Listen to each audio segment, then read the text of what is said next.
Hey there, viewers. Inflammation can be good or bad depending on the situation. On one hand, it's your body's natural way of protecting itself when you're injured or sick. It can help your body defend itself from illness and stimulate healing. On the other hand, chronic, sustained inflammation is linked to an increased risk of diseases like diabetes, heart disease, and obesity. Interestingly, the foods you eat can significantly affect inflammation in your body. Here are 6 foods that can cause inflammation. Sugar and high fructose corn syrup. Table sugar, sucrose, and high fructose corn syrup, HFCS, are the 2 main types of added sugar in the Western diet. Sugar is 50% glucose and 50% fructose, while high fructose corn syrup is about 45% glucose and 55% fructose. One of the reasons that added sugars are harmful is that they can increase inflammation, which can lead to disease. In one study, mice fed high sucrose diets developed breast cancer that spread to their lungs, partly due to the inflammatory response to sugar. In another study, the anti-inflammatory effects of omega-3 fatty acids were impaired in mice fed a high sugar diet. What's more, in a randomized clinical trial in which people drank regular soda, diet soda, milk, or water, only those in the regular soda group had increased levels of uric acid, which drives inflammation and insulin resistance. Sugar can also be harmful because it supplies excess amounts of fructose. While the small amounts of fructose in fruits and vegetables are fine, consuming large amounts from added sugars is a bad idea. Eating a lot of fructose has been linked to obesity, insulin resistance, diabetes, fatty liver disease, cancer, and chronic kidney disease. Also, researchers have noted that fructose causes inflammation within the endothelial cells that line your blood vessels, which is a risk factor for heart disease. 16 Trusted source. High fructose intake has likewise been shown to increase several inflammatory markers in mice and humans. Foods high in added sugar include candy, chocolate, soft drinks, cakes, cookies, donuts, sweet pastries, and certain cereals.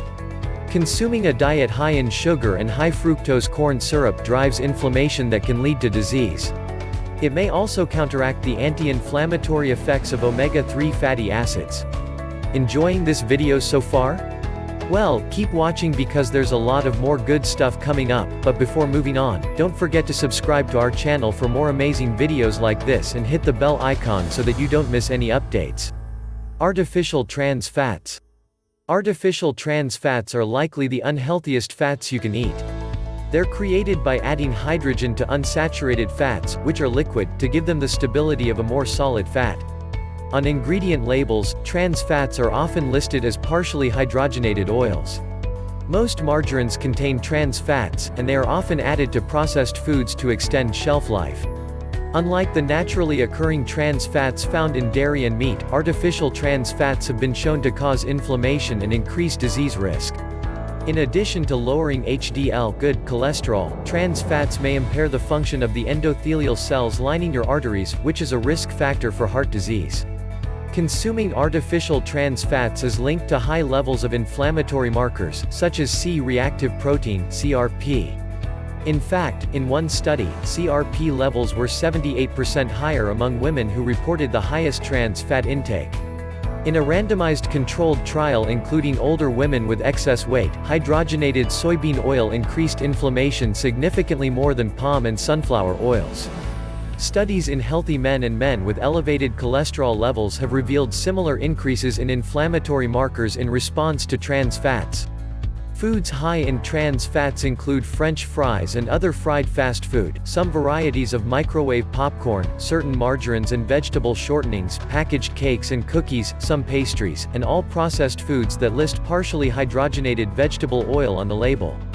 Consuming artificial trans fats may increase inflammation and your risk of several diseases, including heart disease. Vegetable and seed oils. During the 20th century, the consumption of vegetable oils increased by 130% in the United States. Some scientists believe that certain vegetable oils, such as soybean oil, promote inflammation due to their very high omega-6 fatty acid content. Although some dietary omega-6 fats are necessary, the typical Western diet provides far more than people need. In fact, health professionals recommend eating more omega-3 rich foods, such as fatty fish, to improve your omega-6 to omega-3 ratio and reap the anti-inflammatory benefits of omega-3s. In one study, rats fed a diet with an omega-6 to omega-3 ratio of 20:1 had much higher levels of inflammatory markers than those fed diets with ratios of 1:1 or 5:1. However, evidence that a high intake of omega-6 fatty acids increases inflammation in humans is currently limited. Controlled studies show that linoleic acid, the most common dietary omega-6 acid, does not affect inflammatory markers. More research is needed before any conclusions can be made. Vegetable and seed oils are used as cooking oils and are a major ingredient in many processed foods. Some studies suggest that vegetable oils' high omega-6 fatty acid content may promote inflammation when consumed in high amounts. However, the evidence is inconsistent, and more research is needed. Refined carbohydrates. Carbohydrates have gotten a bad rap. However, the truth is that not all carbs are problematic. Ancient humans consumed high-fiber, unprocessed carbs for millennia in the form of grasses, roots, and fruits. However, eating refined carbs may drive inflammation. Refined carbs have had most of their fiber removed. Fiber promotes fullness, improves blood sugar control, and feeds the beneficial bacteria in your gut.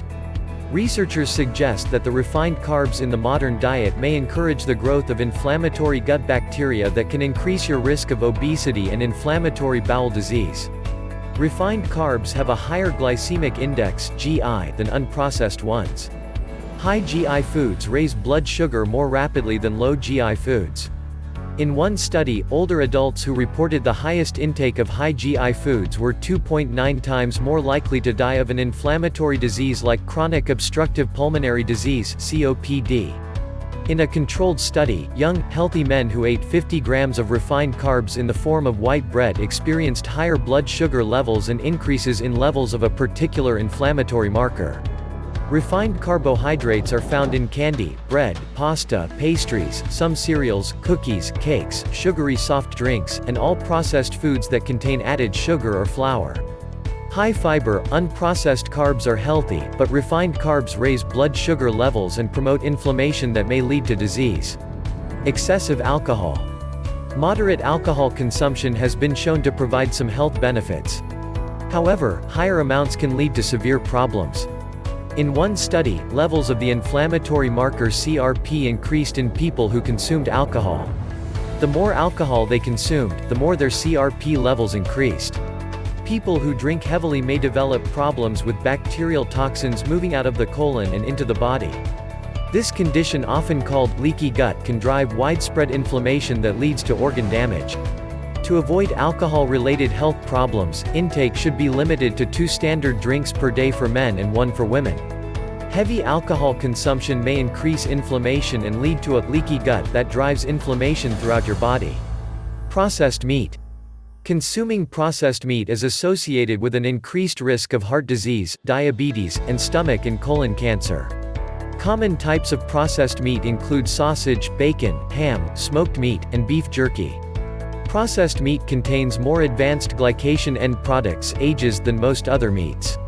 AGEs are formed by cooking meats and some other foods at high temperatures. They are known to cause inflammation. Of all the diseases linked to processed meat consumption, its association with colon cancer is the strongest. Although many factors contribute to colon cancer, one mechanism is believed to be colon cells' inflammatory response to processed meat. Processed meat is high in inflammatory compounds like AGEs, and its strong association with colon cancer may partly be due to an inflammatory response. Conclusion: inflammation can occur in response to many triggers, some of which are hard to prevent, including pollution, injury, or sickness. However, you have much more control over factors like your diet. To stay as healthy as possible, keep inflammation down by minimizing your consumption of foods that trigger it and eating anti-inflammatory foods.